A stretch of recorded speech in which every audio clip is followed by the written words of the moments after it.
반갑습니다. 즐거운 사회복지 국리소와 함께하는 월간 인권 이번 시간 진행을 맡게 된 저는 서영협이라고 합니다. 굉장히 좋은 기회로 우리 사회복지 신조어와 인권 기반 용어 사전인 사회복지 어휘력 수업을 함께 공저하게 되었습니다. 그래서 이번 시간에는 제가 준비한 내용들을 바탕으로 여러분들과 함께 새롭게 이렇게 대두되는 용어들이나 그리고 기존의 용어들을 조금 바꿨으면 하는 용어들에 대해서 조금 설명을 좀 드릴까 해요. 저는 세상을 보다 긍정적으로 변화시키고 싶은 사회사업가라고 저를 소개합니다. 그래서 이번에 그 사회복지 용어사전에서 사회복지 어휘력 수업 중에 장애인복지 영역과 사회복지 일반 영역을 주로 집필을 했습니다. 저 같은 경우에는 현장 경력이 한 14년 정도 되고 있고요. 그 이후로는 그 사회복지인권연구소에서 부소장으로 지금 활동하고 있고요. 국가인권위원회에 2016년부터 2022년까지 장애 분야 위촉 강사를 진행을 했습니다. 그리고 또 서라벌대학교의 외래 강사로 활동하기도 하고요.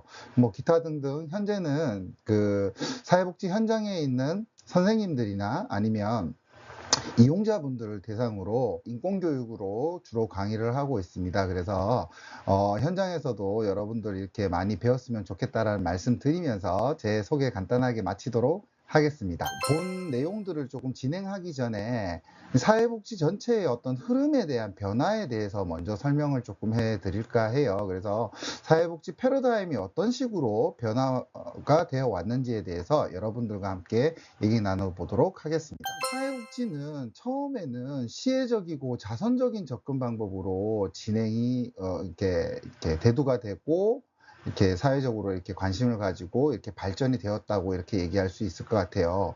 시혜적이고 자선적이다라고 하는 의미에는 일단 사회적이고 경제적인 약자들이 가만히 둬서는 혼자서 이렇게 생활하는 것들이 어려운 분들이 많이 이렇게 발생하게 된 거죠. 그런 상황들을 이제 처해져 있는 사람들을 조금 안타깝게 여기고 조금 불쌍하게 여기는 어떤 사회적인 어떤 분위기라든가 이런 것들을 바탕으로 해서 사회복지가 이렇게 대두되게 되었다 이렇게 얘기할 수 있을 것 같습니다. 우리가 이제 과거에 우리 민간 사회복지 영역에서 서구사회의 약간 태동인 단체를 이렇게 얘기할 때 보면 COS라고 하는 자선조직협회라는 거 여러분들 기억나시나요? 학교 다닐 때 이렇게 배웠던 건데요. 이 자선조직협회에도 이 자선이라는 말이 이렇게 써져 있는 것처럼 이 복지 자체가 일단 개인의 어떤 그 상황에 대한 안타까움이나 안쓰러움 그리고 또 동정과 시혜 이런 부분들로 이렇게 접근하기 시작되었다는 것이죠. 그러다가 우리가 서구 사회 같은 경우에는 1900년대부터 본격적으로 그렇고 우리나라 같은 경우에는 한 1990년대에서 2000년대부터 본격적으로 사회복지에 대한 접근 방법이 이 권리적인 접근 방법으로 우리가 이제 접근하기 시작했다는 겁니다. 그래서 이 권리적인 접근 방법과 시혜적인 접근 방법은 굉장히 어떤 접근 방법에서 이렇게 큰 차이가 있는데요. 이 권리적이고 인권적인 이 접근 방법이라고 하는 것은 사회복지라는 것이 모든 사람을 대상으로 하는 권리의 어떤 속성을 갖고 있기 때문에 그러한 것들을 제대로 누리지 못하는 사람들에게 그러한 것들을 권리적인 성격으로 보장해야 된다라고 하는 어떤 개념입니다. 그렇기 때문에 이 권리적인 접근이라는 것은 시혜적인 접근 방법보다 훨씬 더 포괄적이고 그리고 그 세기가 강력하다 이렇게 얘기할 수가 있을 것 같은데요. 그런 의미에서 바라봤을 때 복지 패러다임에 따른 주요 접근 방법의 태도가 이렇게 바뀌어 왔다라고 말씀드릴 수 있을 것 같습니다. 첫 번째는 당사자의 문제 중심으로부터 강점 중심으로의 변화입니다. 시혜적인 접근 방법일 때는 이 사람의 어떤 어려움이 있고 어떤 문제가 있고 이런 것들에 대한 어떤 해결책으로 어떤 접근하는 방식으로 이렇게 갔다고 하면 권리적인 접근 방법을 이제 중시 여기는 패러다임에서는 당사자의 강점이라든가 당사자가 그 문제를 해결할 수 있는 주체로서의 어떤 중심으로 어떤 흐름이 바뀌었다 이렇게 얘기할 수가 있을 것 같고요. 그리고 과거에는 그 선별적인 접근 방법으로 복지 서비스나 이런 제도들이 이렇게 발전이 되어 있는데요. 점점점 이제 보편적인 개념으로 사회적, 경제적 약자를 우선시하긴 하지만 복지권이라는 것이 보편적인 어떤 권리적인 속성으로 이렇게 변화되었다라는 것을 우리가 살펴볼 수 있겠습니다. 그리고 가구나 가족 단위로 서비스를 지원하는 방식에서 개인의 어떤 단위로 지원하는 방식으로 바뀌게 됐어요. 대표적인 게 우리가 이제 부양의무제 같은 경우에 우리가 가구나 가족 단위로 이렇게 서비스를 지원하는 데 있어서의 어떤 기준이 되는 이렇게 하나의 어떤 척도라고 볼 수 있을 텐데요. 이제는 그런 것보다는 개인의 어떤 개별적인 상황이라든가 개인에게 맞춤형으로 또 지원할 수 있는 형식으로 이렇게 바뀌었다, 이런 부분들도 얘기할 수 있을 것 같아요. 그리고 대체적으로 이렇게 장애인이나 아동 뭐 이런 형식으로 대상을 이렇게 범주화 시켰다라고 볼 수 있을 텐데요. 그런 범주화 시켜서 뭐 단위 프로그램이라든가 사업 단위로 이렇게 지원이 되었다라고 하면, 이제는 개인별 맞춤형 서비스로 지원을 하는 형식으로 변화가 되고 있다, 이렇게 얘기할 수가 있겠습니다. 그리고 그 현재에 처한 문제를 개인의 어떠한 뭐 잘못이라든가 개인의 상황 때문에 발생했다라고 하는 개인적 문제로 이렇게 접근하던 어떤 시각에서, 이제 개인과 사회 구조의 어떠한 부조화라든가 불균형으로 인해서 사회복지 현장의 어떤 문제라든가 사회 현상들이 이렇게 발생한다라는 접근 방법으로 이렇게 개념이 조금 바뀌고 있습니다. 그리고 욕구나 필요 중심에서 권리 보장의 중심의 영역으로 우리가 이걸 바꾸어지고 있다, 이렇게 얘기할 수가 있을 것 같고요. 과거에는 우리가 기관이나 사업 중심으로 이렇게 많이 서비스가 제공이 됐다라고 하면, 이제는 당사자 중심으로 이렇게 변화된다라고 하는 접근 방법이나 이 태도의 변화가 있다고 이렇게 얘기할 수가 있을 것 같습니다. 종합해 보면 그동안의 사회복지 용어는 서비스 자체가 타자와 대상화된 용어로 조금 발전이 되었다라고 볼 수 있겠고요. 그리고 당사자 입장이 아닌 타인의 판단이나 평가 등에 의해서 정의된 용어가 많다라고 이렇게 얘기할 수가 있겠습니다.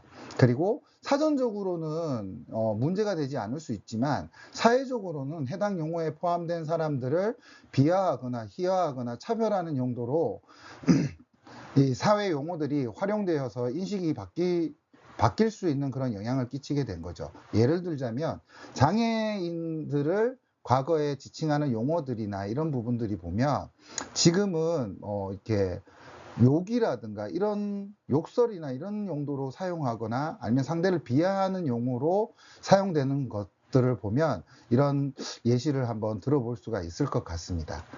그리고 복지 용어 자체가 시혜적이고 의료적이고 의존적인 관점으로 발전이 되어 왔다라는 걸 우리가 알 수 있겠습니다. 그리고 당사자의 문제 중심으로 표현하다 보니까 의식 또한 그렇게 향하게 하는 그런 방향성이 생겼다는 건데요. 그래서 이제 이 사람들은 어떤 문제가 있는 사람이라고 하는 인식이라든가 편견이라든가 낙인 등이 이렇게 찍히게 되는 조금 부정적인 영향들도 이렇게 끼쳤다라고 얘기할 수 있을 것 같습니다. 그렇기 때문에 이제 우리가 복지 현장에서 먼저 선도적으로 당사자를 어떤 문제중심이라든가 타자화한다든가 아니면 시혜적이고 어떤 비하하거나 희화하거나 차별하는 그런 용도로 사용되는 용어들이나 이런 부분들은 우리가 조금 예민하게 생각을 해서 조금 변경할 필요성이 있다라는 거죠. 우리가 첫 번째로 봤을 때 알아두면 유용한 복지 용어와 신조어에 대해서 교재를 중심으로 한번 얘기를 한번 해볼 수 있도록 하겠습니다. 일단 22페이지에 보면 우리가 경계선 지능이라는 표현이 있습니다. 경계선 지능이라고 하면요, 그 지능검사로 봤을 때는 71에서 84 사이로 정의를 내리고 있고요. 우리나라 장애의 어떤 판단이라든가 분류하는 기준으로 봤을 때 지적장애인일 경우에는 70에서 이제 70 이하인 경우에 우리가 지적장애인으로 우리가 이제 분류를 하는데요. 그러면 이제 우리 사실을 얘기해 보면 70이나 71이나 이거 되게 애매하지 않습니까? 그래서 경계선 증인인 같은 경우에는 이게 71에서 84 정도 되는 사이로 정의를 내리게 되는데, 이분들 같은 경우에는 기존에 복지 현장에서 어떤 서비스라든가 이런 것들을 지원하기에 그 분류가 아예 이렇게 경계가 이렇게 되어 있다 보니까 좀 사각지대에 좀 놓여 있는 경우들이 많았습니다. 그런데 여기 옆에 있는 지능 정규 분포 곡선을 이렇게 보시게 되면, 지적장애 같은 경우에는 전체 사람들 중에 한 2.8% 정도밖에 안 되는데요. 경계선 지능인 같은 경우에는 13.6% 정도 되는 지적장애가 있는 사람들의 한 6배 정도 되는 어떤 인원이 있고요. 학생 인구 중으로 쳤을 때는 하나 급당 한 3명 정도, 전국에서는 한 80만 명 정도 추정을 하고 있고, 특히나 20세에서 29세 청년 인구 중에는 90만 명으로 추정하고 있다, 이렇게까지도 얘기할 수 있습니다. 그래서 이런 사람들에게도 이제는 좀 관심을 좀 가지고 그러한 사람들에게 적절한 서비스라든가 이런 것들을 이제 지원해야 된다라는 어떤 관심이나 이런 것들이 점점 커지고 있기 때문에, 저희가 이 경계선 지능인에 대해서도 우리가 관심을 가져야 될 필요성이 있다라고 이렇게 말씀드릴 수 있을 것 같습니다. 다음 단어는요, 고립운동 청년입니다. 24페이지에 있는데요. 고립운동 청년이라고 하면 일본에서는 히키코모리라고 하는 운동용 외톨이라는 용어로 혼용되어서 사용하기도 합니다. 이런 사람들의 특징은 물리적이나 정서적으로 타인과의 관계망이 단절되거나 외로움 등의 이유로 일정 기간 동안 고립 상태인 청년들을 이렇게 얘기를 하는데요.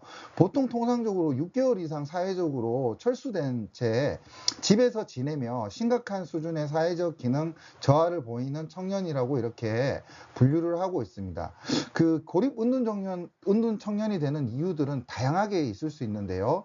가정이나 학교, 군대 등에서의 폭력 행위라든가, 아니면 직업 활동을 하면서 직장 내 부적응이라든가 괴롭힘을 당했다든가, 뭐 취업이라든가 뭐 이런 부분에 있어서 빈번한 불합격이라든가, 아니면 실험 상태에 그래서 놓여져 있다든가, 창업을 해서 사업을 하다가 실패를 했다든가, 인간관계를 실패했다든가, 기타 뭐 질병이라든가 삶에 대한 회의감 등의 여러 가지 어떤 상황으로 인해서 그들이 심리적 고통을 느낌으로 인해서 자연스럽게 사회와 이렇게 고립이 되는 그런 상태를 이렇게 얘기합니다.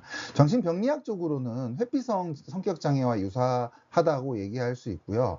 사회와의 접촉을 극단적으로 기피하는 경향이 있어서 집안에만 이렇게 들어와 있다던가, 아니면 온라인 상으로만 뭐 이렇게 뭐 검색을 하거나 관찰을 하거나, 아니면 뭐 게임만 한다든가 이렇게 하는 그런 경향이 있다, 이렇게 얘기할 수 있을 텐데요. 최근에 2020년 정부의 청년 정책의 추진 계획 과제 중에서 고립 운동 청년에 대한 지원 체계를 구축해야 된다라는 것들이 포함되어 있는 것처럼, 이제 이 사회적으로 너무 이게 또 개인화가 되었을 때 발생할 수 있는 어떤 고립 운동 청년에 대한 이런 관심들도 우리가 가져야 될 필요가 있고, 그와 관련된 어떤 지원 체계라든가 사업들을 우리가 개발하거나 모색할 필요도 있을 거라고 생각이 됩니다.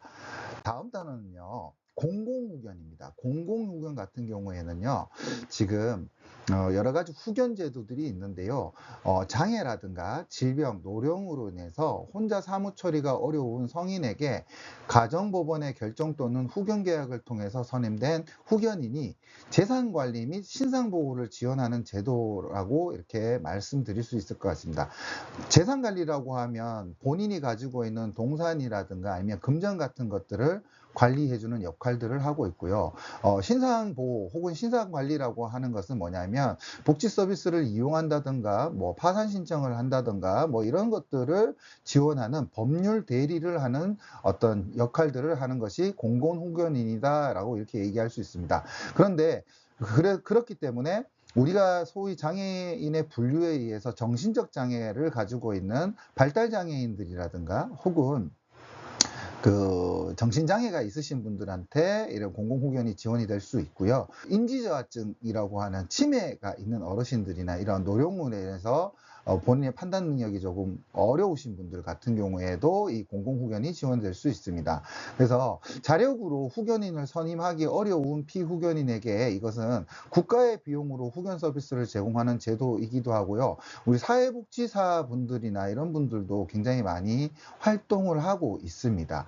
그래서 이러한 부분들이 앞으로는 좀 더 이렇게 확대가 될 가능성이 있는 거죠. 왜냐하면 그전에 이제 부양 의무제가 있었는데 부양 의무제도 점차 이렇게 폐지가 되고, 또 부양 의무제로 인해서나 아니면 보호자들이 오히려 그 피후견인들의 어떠한 신상 결정이나 이런 것들을 했을 때 피후견인의 최선의 이익을 우선으로 고려하지 않고 임의로 이렇게 뭐 이렇게 악용하거나 이렇게 하는 그런 현상들이 조금 많이 발생하기 때문에 앞으로 이 공공후견인 제도에서 우리가 관심을 조금 가져야 된다, 이렇게 말씀을 좀 드릴 수 있을 것 같고요. 그리고 최근에 와서는 지금은 이제 성인 중심으로 이렇게 얘기는 하지만 보호아동에 대한 공공후견인이라든가 이런 부분들도 지금 확대가 되고 있는 상태입니다. 그래서 그런 부분들을 여러분들이 또 알아두시면 좀 좋으실 것 같다, 이렇게 말씀을 드릴 수 있겠습니다. 다음으로는요, 긍정적 행동 지원이라는 부분이 있습니다. 이 긍정적 행동 지원이라고 하는 것은요, 발달장애인들이나 이런 분들에 대해서 지원하는 어떤 방법이라고 이렇게 얘기할 수가 있을 것 같은데요. 바람직한 행동을 증가하기 위해서 효과가 입증된 어떤 증거 기반의 실제를 적용하는 행동장애 증상을 교정하는 하나의 요법입니다. 그래서 해당 행동을 개별 장애인의 문제로만 보는 것이 아니라 사회 환경적 사건이라든가 조건 때문에 발생할 수 있음을 고려해서 보다 종합적이고 생태학적 접근으로 행동을 이해하는 어떤 방식이고요. 특히나 이 특수교육 영역에서 주로 사용하는 용어로 사용되고 있습니다. 그래서 저희 사회복지 그 현장에서는 도전적 행동이라고 하는 용어로서 많이 쓰여져 있고요.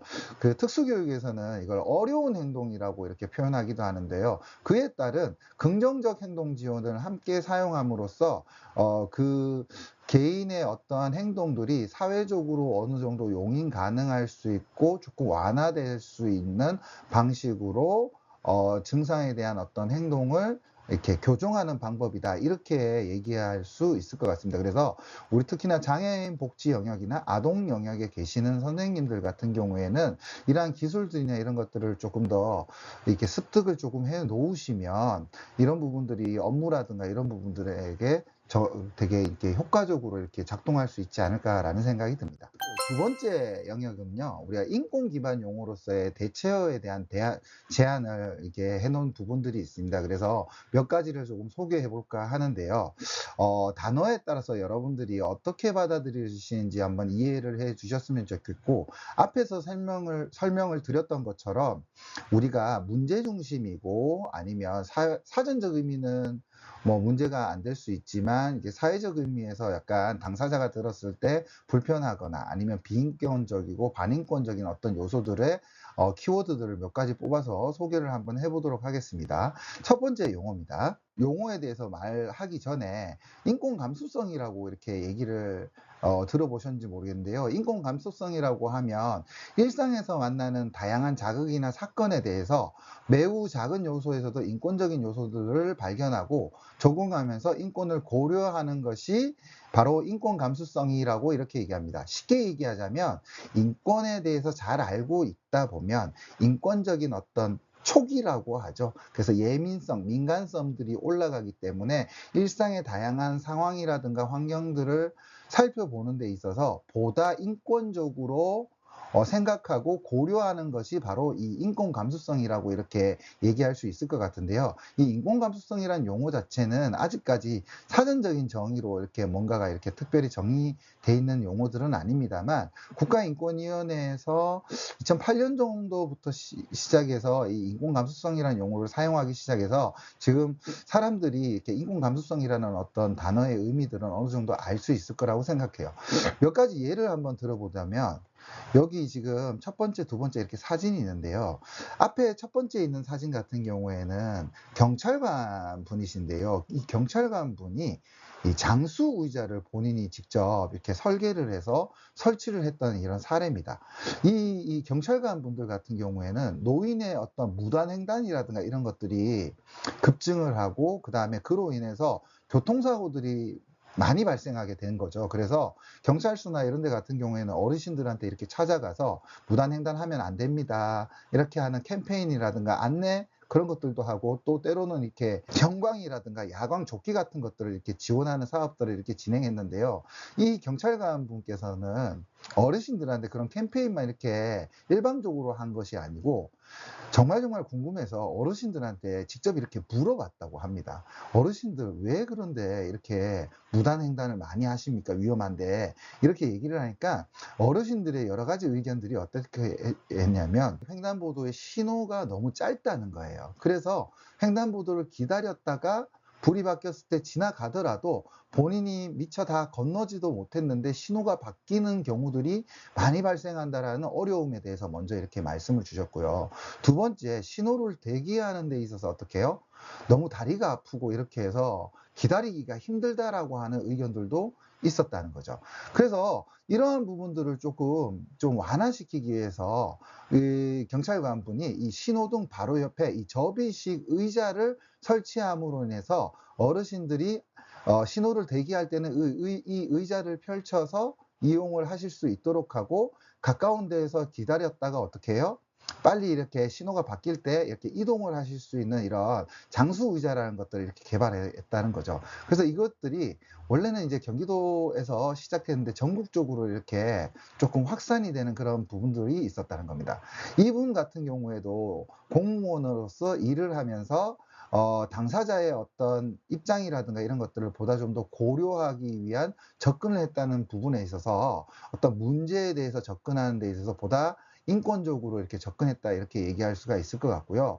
두 번째 사진 같은 경우에는 천안 지역인가 이렇게 계시는 한 사회복지 공무원이셨어요. 이분 같은 경우에 세대 방문을 이렇게 가다 보고 이렇게 물품 전달이나 이런 것들을 하다 보면 분명히 이분이 집에 있으신 것 같은데도 불구하고 초인종이나 이런 것들을 이렇게 눌렀을 때 반응이 없으신 거예요. 그래서 알아봤더니 이분 같은 경우에 청각장애가 있으셨던 거예요. 그래서 초인종을 눌러도 그 소리를 들을 수 없으니까 밖으로 나와볼 수가 없었다는 거죠. 그래서 이분 같은 경우에는 이 청각장애가 있으신 분의 집에다가 버튼을 누르게 되면 집안에서 불이 반짝반짝할 수 있는 초인종이 아니라 초인등을 이렇게 설치를 했다고 합니다.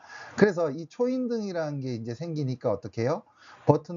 밖에서 누가 왔을 때 버튼을 눌러주면 뭐 집안에서 이렇게 반짝반짝거리는 어떤 조명의 불빛이 이렇게 느껴지기 때문에, 아, 누가 왔구나 이렇게 알고 이 청각장애인 분들이 이렇게 문을 열어주거나 이렇게 응대를 할 수 있도록 이렇게 해준 거죠. 이것 또한 이 당사자의 입장에서 그분의 어떤 상황이라든가 이런 것들을 고려해서 그분들의 입장에 맞는 방식으로 전달하는 어떤 방식이라든가 시스템들을 변화하는 되게 좋은 어떤 사례라고 이렇게 얘기할 수가 있을 것 같습니다. 마찬가지로 우리가 사전적으로는 아직까지 이런 용어들을 쓰지만, 그 밖에 어떤 다른 단어들을 이렇게 사용하거나 이렇게 했을 때, 그 단어가 조금 개선이 되었으면 좋겠다 하는 그런 용어들을 몇 가지만 추려서 이제 설명을 한번 해보도록 하겠습니다. 여러분들도 한번 맞춰보시면 좋을 것 같아요. 첫 번째 단어는 뭐냐고 하면요, 치매라는 단어입니다. 이 치매라는 단어가요, 한자로 구성이 되어 있고 일본에서 이렇게 사용하던 용어들을 저희가 차용해서 사용한다라고 하는데, 이게 어리석을 치자에 어리석을 매자가 합쳐진 게 이 치매라는 단어라고 해요. 그래서 이걸 풀이해서 설명하면 어리석고 어리석다 이렇게 표현할 수가 있잖아요. 그러면 이게 이제 치매가 걸린 어르신들 같은 입장에서는 그 치매라는 그 단어가 가지고 있는 의미로 인해서 되게 어리석은 사람처럼 이렇게 느낄 수 있다라는 거죠. 본인도 그렇게 느낄 수도 있고 타인이 그렇게 생각할 수도 있다라는 겁니다. 그래서 요즘 근래에 와서는 치매라는 용어보다는 다른 용어인 인지증이라든가 인지저하증, 그리고 어르신 같은 경우에 노인인지 저하증이라는 표현을 사용하기도 하고요. 그리고 책에서는 저희가 이제 설명하진 않았지만 노혼이라는 얘기들로 이렇게 표현하기도 합니다. 이게 나이가 들어서 조금 혼란스러운 상황을 겪을 수 있는 상태다. 뭐 이런 형식으로 이렇게 대체할 수 있는 용어들을 우리가 생각해 볼 수 있을 것 같습니다. 그리고 두 번째 단어 한번 보도록 하겠습니다. 두 번째 단어는요, 우리가 뉴스나 이런 데에서 보면 그 어떤 보호자라든가 이런 가족들끼리 이렇게 같이 이렇게 이제 스스로 생명을 끊는 일들이 있잖아요. 특히나 이제 발달장애, 코로나 팬데믹 그 시절에 발달장애인 분들의 가족분들이 이게 양육 부담감이 이렇게 너무 커지다 보니까 자녀분들과 함께 이렇게 사망하는 그런 경우들이 생겼는데요. 그때 보면 저희가 뉴스나 언론이나 신문기사나 이런 것들을 봤을 때 가족 동반 자살이라고 하는 표현들을 많이 썼습니다. 근데 엄밀히 따지고 보면 이게 사실은 발달장애가 있는 당사자분들이 힘들어할 수는 있지만 그걸로 내가 생명을 뭐 스스로 이렇게 끊어야 되겠다라고 하는 그런 생각이나 이런 것들을 가지지는 않잖아요. 그래서 그러한 부분들을 조금 좀 명확하게 구분해야 될 필요가 있다고 생각을 해서 대체된 용어가 뭐냐고 하면 바로 자녀 살해 후 자살이라는 표현입니다. 어떻게 보면 동반 자살이라는 이 표현을 쓰는 것보다 조금 좀 엄격하다라는 느낌을 좀 들 수도 있을 것 같아요. 그런데 이걸 엄밀히 따지고 보면 보호자분들이 어떻게 해요? 자녀의 생명을 본인의 의사와 상관없이 어떻게 해요? 그죠? 뺏어가는 행위가 되는 거죠. 그래서 좀 더 객관적으로 표현하는 방법은 자녀 살해 후 자살이라는 표현이 저는 더 적절하다고 생각됩니다. 왜냐하면 이런 표현을 씀으로 인해서 내가 동반 자살이라고 하게 되면 그런 마음을 먹게 된 그 당사자의 부모님들이라든가 어떤 이런 보호자분들이 같이 죽는 거다, 이런 개념으로 이렇게 쓸 수 있을 것 같아요. 그런데 이게 명확하게 본인은 자살이 맞을 수는 있겠지만, 스스로 목숨을 끊는 게 될 수 있겠지만, 이건 엄밀히 따지면 자녀를 어떻게 해요? 그죠? 살해하고 난 다음에 본인이 자살을 한다는 거죠. 그래서 그런 의미를 좀 더 명확하게 이렇게 인지를 시키게 되면 그러한 의도라든가 시도를 하려고 하는 마음을 갖더라도, 아, 이건 동반으로 이렇게 스스로 목숨을 끊는 것이 아니고 어떻게 해요? 내가 자녀들을 어떻게 해요? 살해하는 행위다라는 것을 인지하게 되기 때문에 그런 행동들로 이렇게 연결이 되는 것들을 조금 저지하거나 지연시킬 수 있는 어떤 가능성이 조금 있기 때문에 좀 더 객관적이고 엄격한 표현으로 자녀 살해 후 자살이라는 것들을 저희가 사회적으로 이제 쓰기 시작했고, 저희도 이렇게 제안하고 있습니다. 그리고요, 우리 보호고용이라는 의미를 이렇게 얘기하고, 보호작업장, 특히나 이 보호, 지도, 뭐 이런 표현들을 조금 많이 써요. 그죠? 그래서 직종들 중에 생활지도원 이렇게 쓰기도 하고요. 장애인 분들을 이렇게 근로를 지원하는 어떤 보호작업장이라든가 그러한 형태를 우리가 보호고용이라는 형태로 쓰는데요. 이 보호라는 단어도 어떻게 보면 예전에 그 시혜적이고 자선적인 접근 방법이 주류화할 때 주로 사용했던 그런 용어라고 이렇게 볼 수 있을 것 같죠. 그래서 그러한 용어들, 보호나 지도라는 용어들을 저는 제가 봤을 때는 지원이라는 단어로 바꾸는 게 저는 어떨까라고 제안을 해봅니다. 그래서 그러한 행동이나 어떤 서비스를 이용하는데 지원하는 형태의 어떤 시스템이다라고 한다고 하면 보호라는 의미보다는 훨씬 더 당사자성을 조금 더 주체적으로 이렇게 바라볼 수 있도록 하지 않을까라는 생각을 합니다. 그래서 우리가 활동 보조인이라는 용어에서 활동 지원사라는 용어로 바뀐 것처럼 생활지도원도 생활지원사, 그죠? 아니면 보호작업장도 지원작업장, 그리고 보호고용의 형태가 아니고 지원고용의 형태, 아니면 뭐 그 근로보장 형태, 뭐 이런 형식으로 이렇게 권리적인 접근 방법의 어떤 패러다임의 어떤 관점과 좀 주류화될 수 있는 맞춤 용어로서의 조금 전환이 필요하지 않을까라는 그런 생각을 해봤고요. 다음 단어로 봤을 때는 우리가 또 마찬가지입니다. 보호 종료 아동이라고 하고 있잖아요. 그래서 이 보호 종료 아동이라고 하는 것은 그 보육시설에서 이제 곧 이제 퇴소를 해야 되는 상황이라든가 아니면 이제 자립을 준비하는 어떤 과정에 있는 연령대에 있는 그 아동 청소년들을 이렇게 얘기한다라고 얘기할 수 있는데요. 이 보호 종료 아동이란 표현은 아이들이 그 해당 당사자분들이 그러한 용어 자체가 조금 불편하다라고 얘기를 해서 대체할 수 있는 용어로 이렇게 만들어졌고, 그게 법적 용어로서 지금 사용되고 있는 용어가 있습니다. 그것이 뭐냐? 바로 자립준비 청년이라는 용어로 이렇게 변화가 되었다는 거죠. 그래서 이제 보호 종료 아동이라는 표현보다는 우리는 자립준비 청년이라는 표현으로 우리가 쓰는 것이 보다 적절치 않겠나라고 하는 생각이 듭니다. 자, 다음 단어 한번 보도록 하겠습니다. 이번엔 단어가 아니고요. 마크입니다. 이게 무슨 마크죠? 예, 우리가 ISO에 등록되어 있는 그 장애인 표시를 이렇게 장애인 마크로 이렇게 하고 있습니다. 그래서 이것도 이제 휠체어를 탄 사람들을 묘사하고 있는데요. 이런 부분들이 조금 아무래도 이제 앉아 있는 게 좀 정적이고 이렇게 좀 수동적이라는 그런 느낌이 있어서요. 뉴욕시에서 이렇게 한 디자이너가 약간 이렇게 전개한 사회 운동이라고 해야 될까요? 그런 걸 해서 이런 뉴욕시의 이렇게 마크 같은 경우에 지금 어떻습니까? 훨씬 더 휠체어를 타고 있는 장애인 당사자가 어떻게 해요? 자신의 휠체어를 이렇게 밀 수 있다라는 어떤 움직임의 어떤 표현들이나 이런 것들이 좀 더 만들어져 있죠. 그래서 이러한 어떤 자그마한 표현 자체의 변화도 그 사람들로 하여금 여러 가지 인식에 대한 어떤 변화라든가 이런 것들을 이끌어낼 수 있다라는 거죠. 그래서 우리도 현장에서 일을 하면서 아니면 사회적으로 이렇게 봤을 때 여러분들도 충분히 이러한 어떤 용어라든가 이런 마크에 대해서 좀 불편하거나 좀 더 개선될 수 있는, 인권적으로 좀 개선될 수 있는 그런 용어들로 충분히 바꿔서 제시하거나 대안할 수 있지 않을까라는 생각이 듭니다. 어떠십니까? 이렇게 얘기 들으면서 이렇게 설명을 들어보시니까 여러분들도 공감하시겠나요?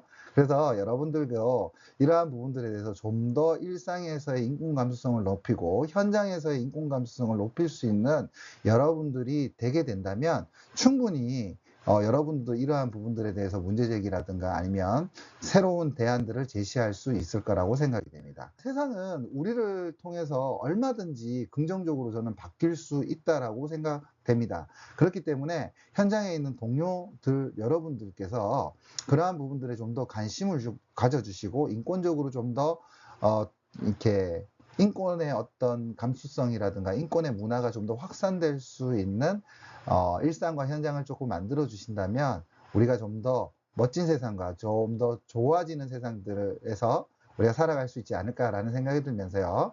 이상 제 진행을 마치도록 하겠습니다. 잘 들어주셔서 감사합니다.